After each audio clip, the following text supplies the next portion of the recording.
김종대 의원 모셨습니다. 어서 오십시오. 안녕하세요. 고성능 레이더로 탐지해본 결과 100만 구독자 언제쯤 달성할 것 같습니까?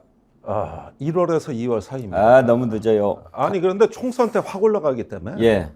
저 오마이 TV가 지금 160만으로 1위인데 이 시사계 올해 안에 어떻게 안 됩니까? 올해 안에요? 예. 지금 오늘부터 우리가 정어리 점프 운동하지 않습니까? 그동안 추세로 봐서 이렇게 딱 추측하는 것은 그는 올드한 방식 아닙니까? 그럼 제가 여기서 센 거 하나 터뜨려야. 센거 하나 해주세요. 준비할게요. 예. 전 그렇게 얘기하면. 그러다 내가 천공 고발당하고 저 경찰 여기 스픽스 키워주려고 그때 그거 센 거 하나 하다가. 사실 우리 60만 구독자 달성했는데 우리 예. 김종대 의원 공이 제일 크다고 생각합니다. 감사합니다. 예. 뭐 알아주시면 김종대 의원들 감사하죠. 팬이 많아가지고 예. 언제쯤 뭐 매일 나오면 안 되냐 막 이런 의견이 많이 올라와요. 이거 또 이렇게 또 아주. 예. 하여간 뭐 이제 이 총선은 우리 민생, 민권, 민주주의 회복에 워낙 중요한 분기점이기 때문에 이제 우리가 단순한 스픽스를 넘어서 이 새로운 공화국을 재건하고 회복하느냐 문제거든요. 그때 스픽스를 주목해 주십시오. 그럼요. 그러면 여기서 아마 여기 다 준비된 분들이 보답하실 거라고 저는 확신합니다. 안보 관련하기 전에 요즘 신당 얘기가 하도 많이 나오니까 그거 조금 얘기해 봅시다. 김종대 의원은 마음을 굳히셨나요? 아니 그런데 뭐 지금 신당이 이준석 신당도 있지만 사실 조국 신당 얘기도 나오는데 그것도 만약에 가시화되면은 이준석 신당 못지않게 이것도 초특급 변수거든요. 예.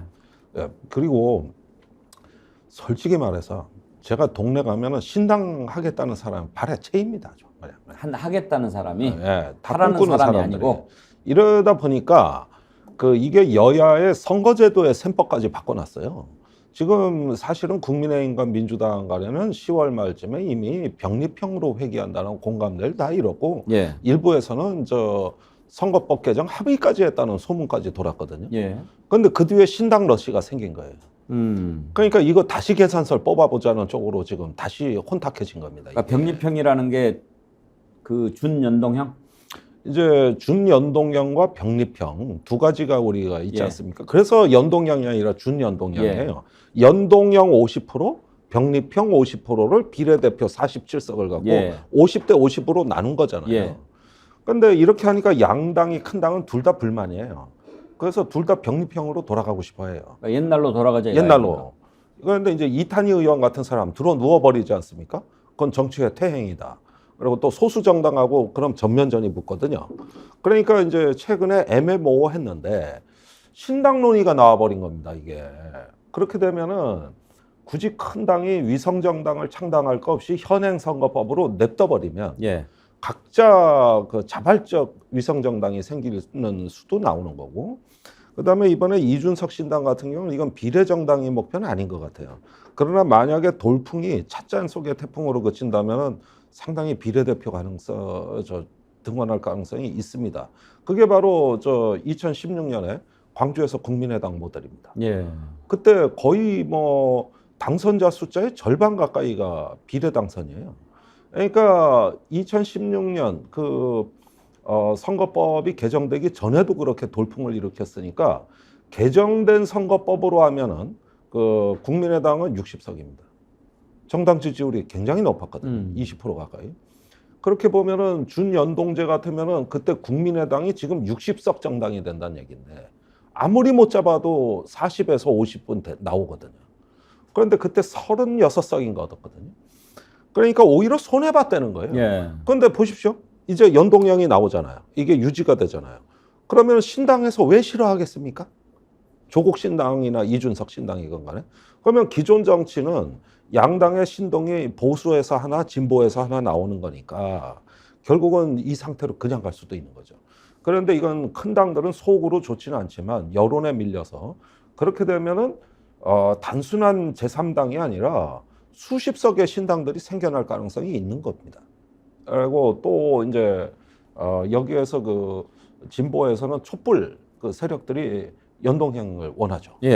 그렇게 해서 밖에서 이제 만들어가는 이런 어떤 부분들이 있기 때문에 지금 이 논의가 이제 선거법으로 곧 불똥이 튄다.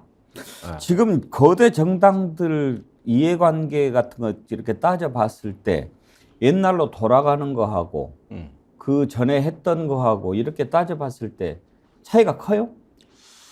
그게 말입니다. 사실은 정당에선 열석 안석 차이입니다. 예. 열석 안석 차이인데 이게 왜 문제가 되냐면은 자칫하면은 제1당을 뺏길 수도 있다는 공포 심리가 조장이 되고 거기서 이 열석이 너무나 중요하다는 논리예요. 그러니까 민주당의 자체 시뮬레이션으로는 병립형으로 되돌아가는 것보다 현재 선거법일 때 민주당이 15석 정도 손해보는 걸로 돼 있습니다. 예. 그러니까 아쉽죠?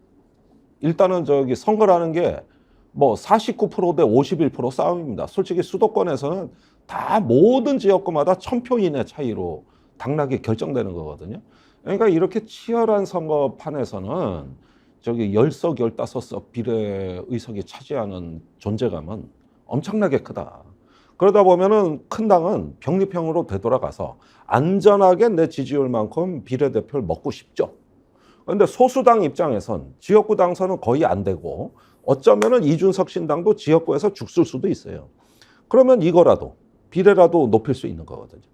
그래서 그 국민의당 모델을 꼭 제가 다시 보라고 거듭 강조해 드리는 이유는 그때 박지원 대표가 왜 국민의당 돌풍을 이끌었잖아요. 안철수하고. 예. 그 당이 가장 선거제 연동형에 적극적이었다는 것을 참고로 말씀드립니다. 그렇게 해서 50석이 넘는 정당을 꿈꿨던 것이죠. 그게 이제 명실공히 제3지대라는 거죠. 이름하여. 이번에도 그런 꿈들이 나온다는 거예요. 꿈들이. 그래서 결론적으로 김종대 의원님은 신당을 합니까 안 합니까? 아니 그런데 저는 일단은 저기 이 절대 고독의 공간에서 저를 스스로 이 수행하는 진보의 달마대사라고 그래놓고 제가 어디 함부로 기웃거릴 제가 그 품격입니까 제가? 아하. 그런 품격은 아니죠 제가. 그런 차원에서 드린 게 아니고 아. 새로운 정치 세력을 만드는 맨 선봉에 설 생각이 있느냐 이걸 아니 제가 그런데 그렇게 이거는 물어본 건데 꼭 봐야 뭐, 돼요. 지금 네. 우리가 여기도 정치 패널들이 많이 나오시지만은 이 윤석열 정부의 역사적 퇴행에 우리는 분명히 책임이 있습니다. 분명히 책임이 그래서 있어요. 물어보는 겁니다. 네, 그래서 예. 이 퇴행을 다시 어떤 그 앞으로 방향을 돌려 세우기 위해서 우리는 무슨 짓이라든 해야 돼요. 그래서 뭐 촛불도 만나고 있고 대한신당 모임에도 나가고 뭐 여러 가지 정의당도 만나고 있고 민주당도 만나고 있습니다만은 이 퇴행의 물결을 어디서 끊느냐. 지금은 사실 병립형 연동형 얘기할 때가 아니에요. 원래는 이거 숫자 셀 때가 아니에요. 훨씬 정치는 큰 과제를 우리한테 주고 있거든요. 그래서 뭔가 우리는 백의 종군 뭐라도 한다 이런 어떤 각오는 다지자 이런 설득들을 하고 있죠. 알겠습니다. 네. 김종대 의원님 같은 분이 신당을 만들어야 지지합니다. 이런 글들이 하도 많이 올라와서 아 그렇습니까? 김연옥님은 김종대 의원 동생이지만 사실 형 같아요. 화팅 뭐 이런 것도 연세는 더 많으신 분인가 봐요. 달마형. 예. 하도 신당 얘기가 많이 나오니까. 많이 나오니까. 예. 신당 얘기가 왜 나오겠습니까? 우리는 그거를 좀 들여다보고 싶은 거예요. 네. 제대로 하면 나오겠습니까? 아니 근데 제가 꿈꾸는 신당은 이런 류의 지역에서 계산서 돌리는 신당이 아니라 개혁의 창끝에 서는 신당. 말하자면은 지금까지 신당은 큰 당의 뒤를 따라다니면서 액세서리 정당을 꿈꾸고 있어요. 지금도 80%가 그래요. 근데 그게 아닙니다. 앞으로 출연해야 될 신당은 기후위기와 불평등을 정책 의제로 해서 윤석열 그 정권에 내가 맨 앞에서 달려가는 개혁의 창끝 정당. 이게 필요한 겁니다. 대한민국의 신당은. 창끝의 예리함으로 날카로움으로 설령 부러지는 안이 있더라도 가겠다. 이 결기와 여러 가지 어떤 열정을 모아서 창끝을 구성하자. 우리는 개혁의 창끝이다. 이렇게 좀 디자인이 돼주는 게 좋다 이거예요, 제 얘기는. 알겠습니다. 네. 자, 우리가 안보가 중요하니까 안보로 갑시다. 그러죠. 오늘 한미 국방부 장관 회담 하지요. 그렇습니다. 제일 큰 게 9.19 군사합의 효력 정지 이거 어떻게 할 거냐 하는 것 이거죠? 근데 지금 분위기를 제가 정확히 말씀드려야겠는데 이 한미 안보 연례 안보 협의회가 열리기 전에 언론 보도가 미 측에서 미국의 조기 경보 위성이 있어요. 이 위성 정보를 실시간으로 주겠다. 그렇게 나오더라고요. 이 이야기가 나온 배경이 9.19 군사합의 건드리지 말란 뜻이에요. 어. 그러니까 무슨 얘기냐? 지금 미국에서 나오는 뉴욕타임즈, 워싱턴 포스트 모든 사설 보십시오. 이 하마스 이스라엘 전쟁 나고 제일 많이 게재된 논평이 뭐냐? 미국이 세계의 전쟁 치를 수 있냐야. 우크라이나 전쟁 나고 이스라엘 하마스 전쟁 나고 여기다 대만 해협까지 나오면은 우리가 지금 감당할 수 있냐? 지금 두 개 전쟁도 지원을 못 해줘 난리요. 그래가지고 최근에 미국이 중국에 손을 내밀었어요. 그래서 그 이스라엘 하마스 전쟁 초기에 바이든 대통령이 직접 부탁해가지고 시진핑 주석한테 도와달라 그래서 시진핑 주석이 중동 특사를 보낸 겁니다. 예. 그러니까 이스라엘 하마스 전쟁 이후로 미중이 충돌을 안 해요. 거기에다가 15일 날 샌프란시스코에서 미중 정상회담이 열립니다. 여기서 약간의 대탕트 분위기가 열린답니다. 그러면 오스틴 장관이 한국에 와서 해야 될 말은 윤석열 정부가 돌출 행동을 하면 안 된다예요. 여기는 좀 신경 안 쓰게 해줘. 당연하죠. 그래가지고 최근에 대통령실에서 이상한 입장이 나왔어요. 9.19 군사합의 무력화는 신원식 장관 개인 발언이다. 어허. 이렇게 나오네. 그러면은 여기서 신호가 나온 건데 예. 제가 군 쪽에 레이더망을 돌려보니까 이 9.19 군사합의 무력화되면은 전방에 사단에서 일제히 드론 띄우고 해군은 대형 수상함을 NLL로 올려보내 긴장이 고조될 것이다. 예. 이게 제 예상 시나리오로 예. 계속 나왔는데 의외로 자제하라는 지금 지침이 계속 내려오고 있다는 거예요. 그러면은 이거는 한편으로는 내년 총선을 앞둔 대한민국 시민들한테 큰 선물입니다. 아시다시피 또 안보 지상주의 그래요. 뭐 또 안보 위기에서 선거 치르면 일단은 민주당이 위축되게 돼 있단 말이에요. 그러니까 이런 면에서 국제 정세가 그런 면에서 유리하지 않게 흘러가고 있고 그러면 미국이 왜 우리한테 정보를 주느냐? 그 드론 띄우는 것보다 더 좋은 정보가 있어. 이거 줄게. 이런 거 줄게. 네. 이런 거 하고 한국 안보는 우리가 확장 억제력을 이미 네. 워싱턴 선언을 통해 약속한 마당인데다가 이런 정보까지 우리가 더 주겠다는데 뭘 한국 정부가 아쉬워서 9.19 무력화하고 전방에서 푸닥거리하고 이런 것들은 미국 안보에 큰 부담이다. 그런 뜻이. 차라리 그런 여력을 예. 일본하고 힘을 합쳐서 대만 사태에 대비해라. 그래서 주한미군 사령부도 이제 대만 사태의 후방지원 사령부라고 주장을 해요. 우리 국민들 동의도 없이. 그리고 주일미군하고 주한미군하고 합치겠다는 거예요. 지휘체계를. 예. 이게 각각 지휘체계가 분리되어 있는 걸 합치자 이거예요. 놀라운 변화죠. 이렇게 해서 동맹국을 정치군사적으로 동원하고 미국의 그 분리된 지휘권을 통합해서 말 그대로 이제 미국 주도의 한미일 그 일체화된 안보 체제를 가는 게 이상이자 꿈인데 예. 그런 걸 통해서 미국의 힘이 줄어들어도 한국, 일본이 역할을 높여서 이 대만, 중국 견제 이렇게 어떤 그 시스템을 잘 마련해 놓으면 됐지. 뭐하러 자꾸 한반도에서 그런 걸 갖다 돌출 행동을 만들어 미국 돈 많이 쓰게 만들고 또 지금 시끄럽게 만들고 이건 아니잖아. 이건 아닌 거 아니야. 이 얘기죠? 말씀 듣고 보니까 지금 우크라이나 전쟁, 이스라엘 하마스 전쟁이 우리나라 안보 상황으로 봤을 때는 또는 이제 선거 관련 국면에서 봤을 때는 무조건 나쁜 것만은 아니라고 볼 수도 있겠군요. 그러니까 이건 아주 이기적인 발상인데 그러니까요. 예. 그 전쟁 자체가 잘 됐다는 말씀이 아니고 과거에 셀리그 해리슨이 2000년대 초반에 한겨레 칼럼에 이런 말을 한 적이 있습니다. 중동의 그 비극이 한반도 평화의 기반이라는 걸 잊지 마라. 그러니까 90년에 걸프전이 끝나고 2013년에 이라크 전쟁이 끝났어요. 그때 셀리그 해리슨이 했던 말은 그 다음 순서는 한반도였다는 거죠. 그래서 미군이 이라크 잠재우고 그 다음에 북한을 이제 눌러 앉히는 게 이게 전략 목표였는데 이라크에서 탈이 나버린 거예요. 예. 전쟁은 일찍 끝났는데 이 저항군이 사그라들질 않고 민심을 못 얻으니까 그 뒤로 20년간 이라크에서 미군이 수렁에 빠져버려가지고 북한 쪽으로 눈 돌릴 여유가 없었다. 그래서 이 미국의 석학 얘기는 항상 중동의 한반도를 구했다는 거예요. 항상. 더 거슬러 올라가면 1990년 걸프전 났을 때. 그때 야당의 김대중 총재가 북한에 뭐라 그랬습니까? 그 김일성 주석한테. 저기 지금 중동 걸프전 봐라. 저 미국 때려 부시는 거 봐라. 이걸 보고 북한은 느껴야 된다, 니들. 저 기세가 한반도로 온다. 그래가지고 그때 90년 이후에 남북고 위급 회담이 서둘러 되고 또 남북 기본합의서에 비핵화 공동선언이 막 서둘러 된 이유가 북한도 불안하고 자기들은 저런 전쟁을 처음 본 거예요.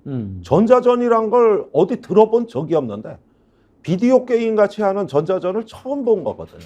이 공포에다가 그래서 한반도 이 짝이 그 중동에서 밀려오는 공포에 대한 방파제가 있었던 거거든요.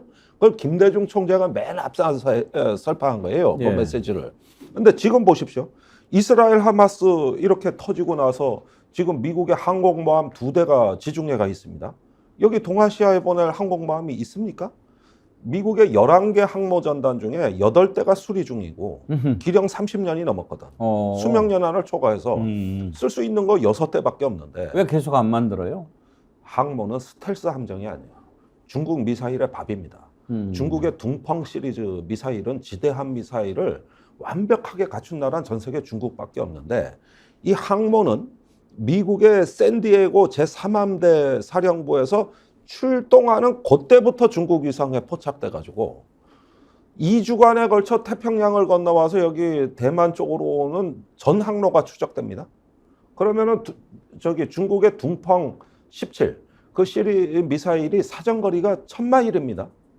그러면 오는 항공모함한테 소나기식으로 퍼부면 그거 어떡해요? 그러니까 이게 항공모함 무용론이 미 해군에서 나온 거예요. 예. 그래서 작은 스텔스 함정으로 바꾸겠다. 예. 그런데 미국의 지역구 의원들이 용납을 안 하는 거죠. 항공모함 안 들면 버지니아 기지의 해군 조선소 문 닫아. 난 못 참아. 그래서 그게 트럼프 2기 선거 때 제1번 공약이 항공모함 추가 건조예요. 그러니까 이게 군사 전략하고 지역구 군산복합체 이익하고 안 맞는 거예요, 이게. 말씀 듣고 보니까 예. 요즘처럼 정보 기능이 발달한 상황에서는 항공모함 무용론이 나올 만도 한데 네. 그러면 항공모함을 대체할 만한 전략 자산이 뭐가 있어야 되잖아요. 그러니까 이제 개발 중인 주말트라는 스텔스 구축함, 예. 거기서 이제 레일건이라고 전자기력으로 발사되는 거의 핵무기급의 그 철탑 연속 발사 시스템이라든가 이런 부분들 또 미국 해군에서 개발한 그 무인 잠수정. 그런데 무인 잠수정 오르카가 근데 그런 거는 공격용은 되지만 항공모함은 그야말로 이 이동하는 비행장 아닙니까? 그런 그렇습니다. 차원에서 항공모함의 기능이 있었는데 그거를 대신할 만한 자산이 뭐가 그게 있을까요? 이제 무슨 개념이 생겼냐면 스텔스 딜레마라는 개념이 생겼는데 예.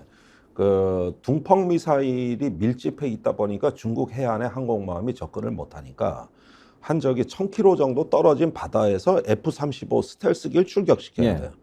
그러면은 얘가 날아가 가지고 작전을 하고 돌아와야 되는데 아시다시피 항속거리가 짧습니다. F-35가.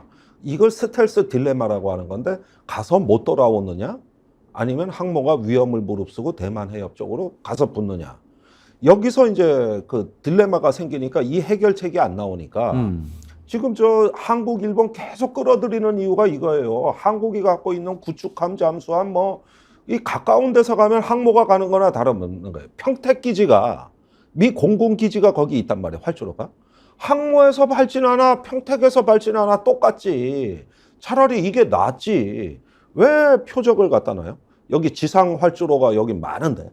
그러니까 한반도가 불침 항모가 되는 거예요. 오키나와 그 공군기지. 그래서 이걸 줄이는데 지금 하마스 이스라엘 사태가 나니까 당장 가용한 항모전단을 지중해로 보내버린 겁니다. 그리고 더 보내고 있어요, 지금. 그러다 보면 대만 해협은 힘의 공백 상태가 커지는 거거든요. 그나마도 지금 대응력이 의심스러운 항모마저 보내기가 어렵게 되면. 그러면 일단 오늘 한미 국방장관 안보협의회에서 9.19 군사 합의와 관련된 얘기가 아예 안 나오면 그거는 효력 정지를 하는 것을 미국이 반대했다 이렇게 해석하면 되겠네요. 실제로 효력 정지 안 한다 뭐 이런 얘기를 안 할 거 아니에요. 예, 그런 얘기는 안 할 겁니다. 그런데 지난주에 그 블링컨 미 국무장관이 방한한 이유도 저는 그걸로 알고 있습니다. 조금 안정. 그리고 미국은 한국의 전력을 어떻게 해서든지 간에 북한 대응보다는 대만이나 남중국해 쪽으로 빼겠다는 입장이기 때문에 그러니까 한미일이 북한에 관한 성명은 거의 안 나와요. 다 중국이에요. 그러니까 이거는 북한이라는 닭 잡는 칼이 아니고 중국이라는 소 잡는 칼이라는 거예요. 한미일 이 안보 협력은. 짧게 하나만 좀 여쭤보고 마치겠습니다. 지금 네. 이스라엘 하마스 전쟁과 관련해서 우리가 다뤄본 지가 좀 오래됐는데 이 부분이 지금 가장 논란이 되고 있는 것 같아요. 가자 지구를 이스라엘이 계속 잡고 가느냐? 안 된다. 그것은 그거는 팔레스타인에 돌려주고 전쟁 끝나면 빠져야 된다. 이렇게 지금 이스라엘하고 미국하고 의견이 좀 갈리는 것 같은데 이스라엘이 계속 가자 지구를 통치하면서 갖고 갈 가능성 있다고 보십니까? 불가능합니다. 그렇다고 해서 냅둘 수도 없습니다. 그러면 어떻게 되느냐? 제3의 대안이 있습니다. 이게 이제 미국 쪽에서 나온 솔루션인데 아랍연맹 국가들이 있잖아요. 사우디도 있고 카타르도 있고 그 미국의 우호적인 국가들, 심지어 튀르키예까지도 이렇게 해서 연합으로 아랍연맹이 파견한 임시 통치기구가 가자지구에 들어가야 된다. 그러니까 이거 아니면 통치할 방법이 없다. 사실 가자를 이스라엘이 통치한다는 건 말이 안 됩니다. 그렇다고 버려둔다는 것도 말이 안 돼요. 그래서 지금 그 지난주에 쏟아진 외신 기사들은 미국이 아랍연맹하고 이 문제를 협의해야 된다는 거죠. 가자의 미래를 위해서. 그러다 팔레스타인까지도 지금 자치정부 지지율이 한 자릿수까지 떨어졌어요. 이제 팔레스타인 서안도 가자지구처럼 될 가능성이 높습니다. 어떻게 통제할 겁니까? 그래서 이런 것들을 아랍연맹 우호국들이 도와달라. 이렇게 이제 바뀌는 거죠. 지금 그 대안이 모락모락 올라오고 있다. 그러나 이스라엘은 죽어도 내가 하겠다. 지금 이러고 있는 입장 아닙니까? 그래서 이 부분에 미국의 지도력이 시험대에 올랐다. 그래서 미국의 위신이 계속 추락하고 있는데 이 팔레스타인의 미래에 대한 비전이나 대안 제시가 없으면 미국은 중동에서 이제 헤어나질 못합니다. 예. 세계적인 위신 추락은 또 어떻고 그런 힘으로 어떻게 중국을 견제합니까? 그래서 이런 부분은 바이든이 아랍 국가들, 그 사우디, UAE, 카타르 이런 나라들한테 도움을 청해서 끌어들여야 돼요. 그거 성공 못하면 끝장이에요. 근데 자꾸 병원이라든지 어린이들 모여 있는 곳으로 이스라엘이 포격을 해서 지금 피해가 많이 나고 있고 어린이들 사상자가 늘어나고 있는데 정말로 이스라엘이 주장하는 대로 하마스 쪽이 병원이라든지 학교라든지 이런 곳에다가 이렇게 군사 시설을 많이 놔두고 있나요? 그렇죠. 그런데 다 터널이 있고. 그러니까 모든 하마스는 민간 인프라를 기반으로 구성되어 있는 군사력이거든요. 그러면 안 되죠, 정말. 근데 갈 데도 없어요, 또. 어디로 갑니까, 그럼? 그러니 자꾸 이렇게 어린이들 사상자가 많이 나니까. 그러니까 지금 팔레스타인은 작년 겨울에 러시아가 백린탄까지 쏘며 병원, 댐, 학교를 공격했는데 그런 어떤 민간인 학살을 5배속으로 빨리 돌린 것 정도 돼요. 같은 양상이에요. 근데 우리 지금 YTN이나 뭐 이렇게 종편 틀면은 광고 나오잖아요. 우크라이나의 어린이가 죽어가고 있습니다. 난민이 죽어가고 있습니다. 하면서 그거 돕자고는 건 나오지만 팔레스타인에 대해서는 안 하잖아요, 우리나라가. 이게 지금 선택적 죽음에 대한 가치 판단이고 지난 주말에 영국에서 50만 명이 모여가지고 팔레스타인 지지 집회를 했어요. 이게 지금 영국의 사상 최대 인파예요. 그러니까 지금 유럽이 완전히 여론이 양분들이 있단 말이에요. 그러니까 이 상태로 한 달만 더 가면 정말 위험해집니다. 이게 저는 제일 걱정하는 게 유럽에서 아랍 극단주의 테러가 일어날 가능성이 아주 높습니다. 팔레스타인 지지 물결에 편승한 유럽 내에 잠복되어 있는 이슬람 극단주의자들의 행동이 나설 가능성이 아주 높다. 이게 굉장히 위험한 시나리오들이 지금 나타나고 있고 이후에 이제 시리아, 레바논, 이라크 그다음에 서한지구 어디서 전쟁 터질지 모릅니다, 지금 상황이. 그러니까 미국이 아까 제가 말씀드렸잖아요. 지도력이 시험대에 올라 있다는 그게 굉장히 중요한 대목이라는 거예요. 알겠습니다. 오늘 여기까지 하죠. 한정호님 이 와중에 15일 동안 유럽 여행 환장하겠네. 또 뭐 외국 가는 모양이죠, 대통령? 11월에만 2번 나가요. 한심한 술 처마시고 해외여행 쳐다니려고 대통령 된 거니? 이거 서거이 못하겠네. 여기까지 하지요. 팅팅님 한라봉 2박스 주문 감사합니다. 한라봉이 아니고요, 황금향입니다. 한라봉에 달콤하고 풍부한 과즙 더하기 천혜향의 싱그러운 향, 황금향. 예, 그거 주문하셨다는 말씀이죠. 그리고 아까 어떤 분께서 황금향 주문 어떻게 하는지 알려주세요 그랬는데요. 네이버에 들어가서 스픽스몰 하셔도 되고, 지금 저희 방송할 때 나가는 이 댓글창에 보면 곧바로 스픽스몰 들어갈 수 있도록 링크를 걸어놨으니까요. 그쪽으로 들어가서 주문하셔도 됩니다. 저희 스픽스몰에서 특별히 준비해드리는 제철 과일이니까요. 드시고 건강하시고 힘내시기 바랍니다. 오늘 또 함께해 주신 여러분 감사합니다. 김종대 의원과 함께 진행한 김종대 레이더. 우리가 이번 주는 목요일 날 만나나요? 네, 목요일입니다. 또 그때도 기대하겠습니다. 알겠습니다. 예, 감사합니다.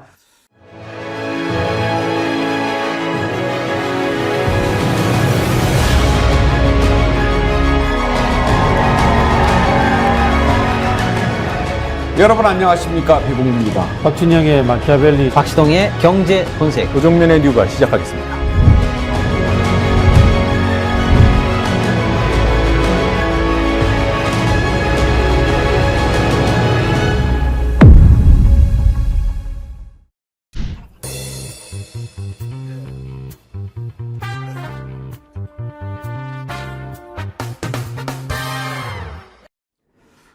외교면 외교, 안보면 안보, 국방이면 국방. 우리 만능 레이더, 김종대 레이더, 김종대 의원 모셨습니다. 어서 오십시오. 안녕하십니까. 네, 네. 오늘따라 더 무게를 주십니다. 요즘 선거철이 되니까 예. 좀 말은 품격 있게 하고 제가 뭐 출마하든 안 하든 좀 왠지 그래야 될 것 같은 느낌입니다. 김종대 의원님은 사랑하는 분들이 많아서 어디 가도 될 것 같은데요. 글쎄 뭐 시대가 와 역사가 부른다면 예. 항상 귀는 열어놓고 있어야겠죠. 예. 혹시 생각하시는 곳 있어요? 없어요. 없어요? 예. 알겠습니다. 그 선거 조금 더 임박하면 한번 우리가 얘기해 보기로 하고, 네. 우리가 일부에서 김명수 합참의장 후보 논란 좀 다 짚어봤는데 전문가 오셨으니까 한번 좀 봅시다. 네. 아니, 그런 안보 위기 상황에 주식 거래하고 골프 치고 이게 군인의 기본 자세가 안 돼 있는 거 아닙니까? 그러니까요. 아니, 그러니까 이게 제가 이 군인들도 골프 치고 주식 거래 할 수도 있습니다, 사실은. 그런데 공교롭게도 올해 1월에서 3월 사이에 북한이 쏜 미사일이 예. 우크라이나 전쟁 실전에서 쏜 미사일보다 많습니다. 오호. 그때 미친 듯이 쏴댈 때요. 재고 소비 다 했나 봐. 아. 예, 그게 러시아에 너무나 인상적이었던 거예요. 러시아가 쏘는 미사일보다 숫자가 많으니까. 예. 그래서 북한에 접근한 겁니다, 그게. 상황이 상당히. 쟤들 많구나. 어. 오, 뭐가 뭐 그냥 아주 뭐 잔치를 하네, 미사일 포 잔치를. 예, 하네. 예. 그 중에서도 3월에는 ICBM을 쐈어요. 이게 화성 18형입니다. 한 번 실패했고 그게 7월에 성공을 한 거거든요. 그런데 문제는 그 3월에 북한이 ICBM을 쐈을 때 골프 치러 간 거죠, 이제. 골프도요. 네. 그게 이제 골프를 공군 같은 경우에는 대기 개념으로 많이 치지 않습니까? 그래서 공군 비행장 기지 옆에, 내에서 치죠. 비행장 안에 이렇게 있으니까 언제 출격을 해야 될지 모르니까 골프장에서 체력 훈련, 체력 단련 이렇게 하다가 간다. 뭐 이렇게 대기 개념이라고 들었는데 해군은 좀 다르잖아요. 그리고 골프를 치다가도 안보 상황이 딱 발생하면 들어와야 되는데 지금 북한이 ICBM을 발사한 게 3월 5일 오전 8시 50분이었어요. 그렇죠. 네. 근데 골프 시작한 게 오후 1시 18분이에요. 이미 상황이 벌어졌는데도 그냥 가는 거예요. 네. 이거 기본 마인드가 안 돼 있는 거 아닙니까? 그때가 작전사령관 부임한 지 약 석 달이 지났을 때입니다. 예.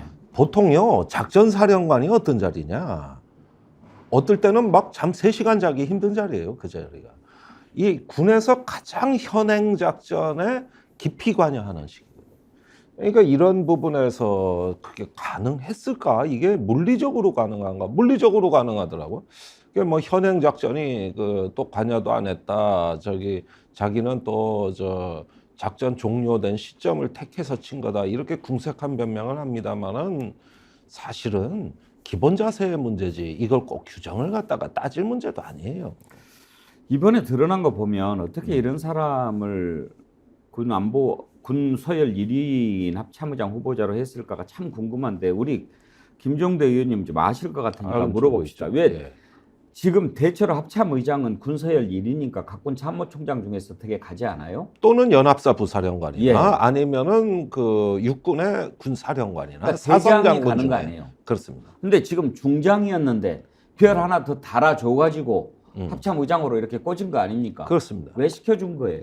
그러니까 첫째는 완전 물갈이를 하려니까 기존 대장 중에 시킬 놈이 없었다. 아하. 예. 근데 이 물갈이는 작년에도 물갈이를 하고 또 물갈이를 하다 보니까 너무나 이제 저 문재인 정부 때 중장 진급한 이상은 다 나간 거거든요. 예. 이제 자원이 없어요, 진짜로. 아. 자원이 진짜 없어가지고 저기 3스타 중에서 급히 뽑아 올렸어야 됐다.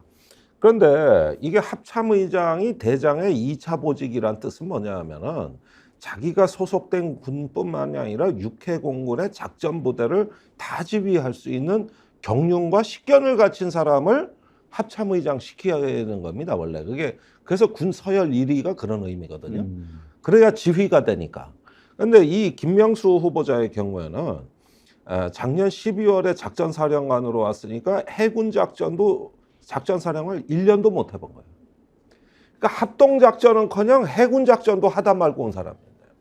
근데 이게 어떤 면에서 그런 면이 이제 문제가 앞으로 될 거냐 하면은 일단은 합참의장 되면 14명의 부장들이 보고서를 올리는데 용어도 다르고 개념도 다르거든요. 그러니까요. 알아먹질 못하는 거예요. 이게. 합참은 3군을 다 통할하지 않습니까? 예. 근데 3군이 용어가 다 다르다 보니 합동작전에 판을 쌀 때는 용어 개념이 다 달라져요.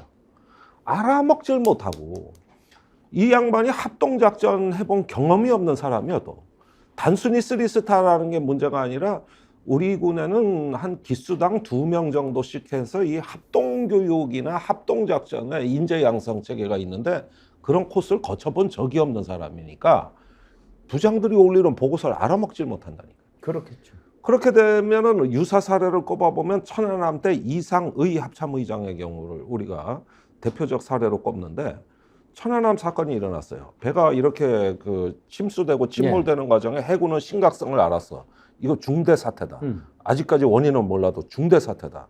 그랬는데 육군에 있는 그 주요 지휘자들이 합동작전을 해본 적이 없는 막 들어온 사람들이고 의장이 그렇다 보니까 50% 침수됐습니다. 70% 침수됐습니다. 보고가 올라오는데 계속 그냥 야 저기 빨리 고속정 보내 구해. 그런데 고속정이가 물결이 쳐서 접근하면 안 되거든.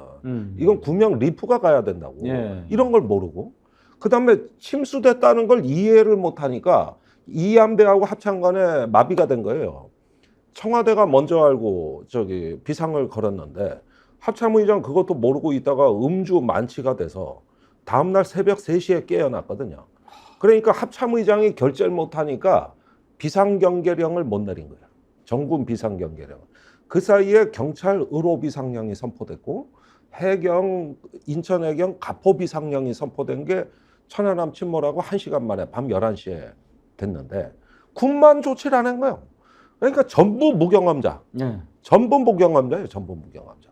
그래가지고 그 일로 잘려요. 그런데 그때 우리 군이 뼈아프게 경험한 게 있어요. 이 전군을 지휘하는 합참의장은 합동작전에 무경험자를 시키면은 국가가 재앙에 예. 처한다. 미국에 보십시오. 마크 밀리 합참의장이 아프간 7월에 재작년에 절대 아프간 정부 안 무너진다. 카불은 사이공이 아니라 그랬거든요. 열하루 뒤에 무너졌어요. 작년 2월 24일 우크라 전쟁 때는 72시간이면 함락됩니다. 사흘이면 전쟁 끝납니다. 이런데 1년 8개월이 돼도 안 무너졌어요. 네. 망하는 정부는 안 망한다 그러고 안 망하는 정부는 망한다 그러고 그 군서열 1위가 이게 상원에 가서 이렇게 증언을 해버리니까 그때로부터 지금까지 바이든이 저기 외교와 이 분쟁 예방에 완전히 실패해서 오늘날 미국의 영향력 하락이 그래서 온 겁니다. 군서열 1위가 이렇게 중요한 자리예요. 그랬는데 여기서 저기 합동작전을 한 번도 경험해보지 않고 합참 근무 경력은 원스타 때 준장으로 이 작전처장을 했는데 그건 합동직위가 아니라 해군작전만 해본 거고 네. 더 어이가 없는 건 그 다음에 부하로 온 합참차장은 방첩사령관 하다 온 비전문가예요. 육군 작전통이라고, 보병 야전통이라고. 이 사람이 합동작전을 어떻게 알아?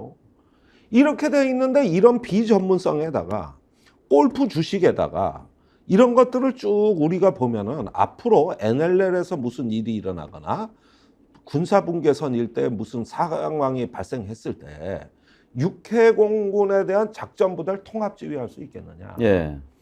연평도 포격 때 이런 황당한 일이 있었어요. 그때 또 무경험자 한민구 합참의장이 부임을 했었는데 공군작전을 이해를 못하는 거예요.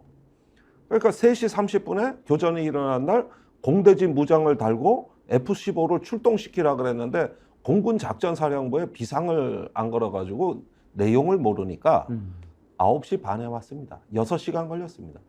그런데 왜 이런 문제가 생기는가는 합참의장의 비전문성 때문이었어요. 그러니까 이런 것들이 국가의 교전 그 안보 위기에서 그 전문성은 그때 드러나지 아무 일 없으면 아무 문제 없습니다. 골프해도 상관없고 주식해도 상관없어. 아니 그냥 놀아도 돼. 예. 그러나 문제가 발생했을 때 그때 진짜 실력이 드러나는데 이때 무슨 문제가 생기냐면 자기가 해야 될 일이 뭔지를 모르는 거예요. 그걸로만 되죠. 합참의장이 뭐 하는 자리인지를 모르는 거예요, 이 사람들이. 주식은 알아도 예. 그거는 모르죠. 몰라요. 예. 그래서 그게 재앙이 터진 게 천안함 연평도 때입니다. 그 이후로 군이 다시는 이런 실수를 되풀이하지 않겠다 그래서 이제는 전문가와 준비된 사람을 시켜왔던 겁니다. 근데 윤석열 정부 들어가지고 이 모든 전문성이 다 갈아엎어져. 이제 시킬 놈이 없어. 다 내보냈기 때문에. 그래서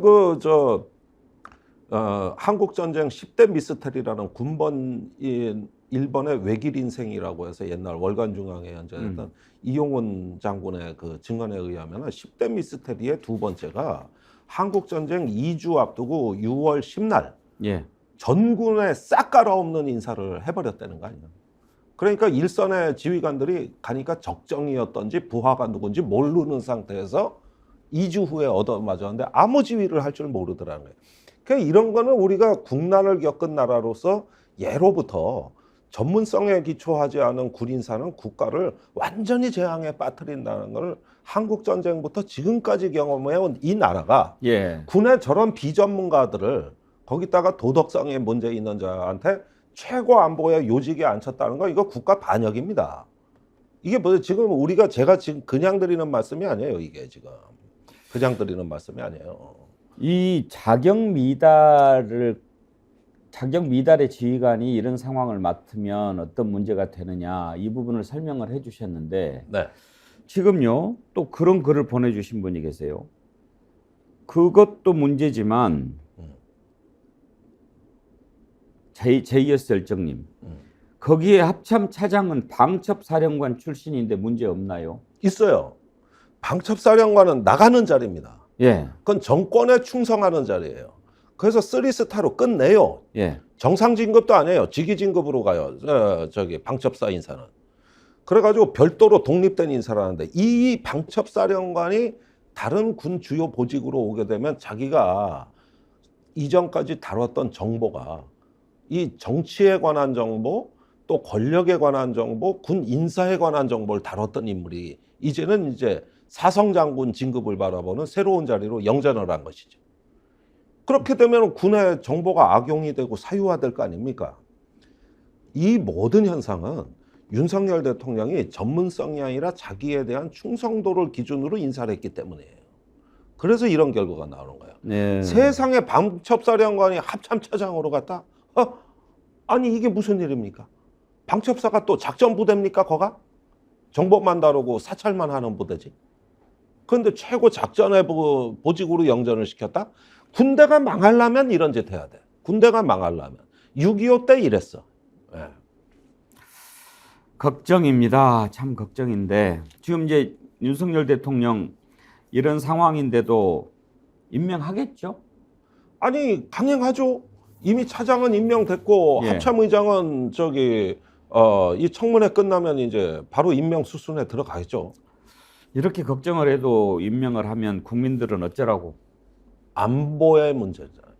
그러니까 제일 중요한 게 안보 아닙니까? 아니 그러니까요. 이게 군인들이 이제는 전선에서 적을 바라보는 게 아니라 삼각지를 바라보고 군대 생활을 합니다. 삼각지. 예. 용산. 권력을 바라보고 예. 군인이 근무를 한다는 거예요. 누가 전방에 가서 고생하고 싶겠습니까? 좋은 보직, 연줄 찾아다니지. 지금 윤석열 대통령 에이펙 갔잖아요. 같습니다. 이번에도 한일 정상회담 한다고 해요. 그런데 기시다 총리는 윤석열 대통령보다 지지율이 더 낮더라고요. 그렇습니다. 20%대입니다. 지지율 꼴등끼리 만나면 무슨 얘기를 주로 하나요? 일단 허구한 날 만나가지고 서로 위로주는 해야 되는데 상호 의존적 위로는 해야 되는데 문제는 이번에 가서 시진핑 주석을 못 만나는 거거든요. 아, 예. 그리고 저기 시진핑 주석이 방한했으면 좋겠다고 우리 대통령이 얘기한 게 지난 9월입니다. 예. 그러면 방한은 안 된다 하더라도 만나는 봐야 되거든요. 같이 모여 있으니까 샌프란시스코에. 악수하는 수준이에요. 양자 정상회담이 아니란 말이에요. 그러면 또 그 말 정도 나오나요? 뭐 기회 되면은 한번 가겠다. 뭐 이런 정도? 그렇습니다. 그러니까 여기서 우리나라가 그 올해 4월, 5월이 한중 관계 최악이었습니다. 그때 중국이 우리한테 4대 불가를 통보합니다. 그러면서 뭐 저기 미일에 중국을 견제하는데 협조하지 마라. 한중 관계 경색되면 남한은 북한의 주도권 없다. 뭐 이런 4대 불가를 통보하고 그러다 나니까 하도 1년 내내 집권하고 탈중국, 반중국 얘기하다가 아이고 뜨거웠는지 올해 8월부터 우리 정부가 중국에 다시 추파를 던지기 시작했어요. 뭐 한중일 정상회의를 서울에서 하자, 시진핑 주석의 방안을. 근데 중국이 한 번도 반응을 안 보였어요. 그러다가 항저우 아시안 게임에 한덕수 총리가 간 거예요. 그런데 시진핑을 만나가지고 저기 방안을 이제 거론하니까 시진핑 주석이 덕담으로 잘 검토하겠다 그랬어요. 요 발언 하나를 무지한히 우려먹은 거예요. 무지한히. 그런데 시진핑 본인은 기억을 못해. 자기가 그건 덕담으로 한 거기 때문에. 그러니까 중국하고 전혀 이야기가 안 되고 있는데 이번에도 못 만나요. 그러니까 지금 그 상저하고를 얘기했고 내년도 경제에 다시 낙관론을 펼치는 추경호 경제팀이나 뭐나 이런 어떤 정부의 외교 경제 라인들이 보기에는 지금 중국하고 관계 개선이 굉장히 급하거든요. 굉장히 급하는데 안 되는 거예요. 이게 안 돼요. 예. 그 샌프란시스코 다자회의 갔는데 한중에 관한 기사 한마디도 없고 미중이 만난다는 거예요. 미중이. 이번에 미중이 상당히 대탕트로 갑니다. 그래가지고 벌써 시진핑이 대만 침공 안 하겠다고 바이든한테 얘기를 했고 큰 선물을 줬어요. 그 미중 간에 저 군사 한라인이 복원이 됐어요. 예. 이게 저 낸시 펠로시 하원 의장의 작년 8월 그 대만 방문 이후로 단절됐던 게 완전히 회복된 거거든요. 예. 그러니까 이런 가운데서 우리만 이제 그 중국에 대한 어떤 가는 길이 끊어져 있는 이런 상황이 되는 것이죠.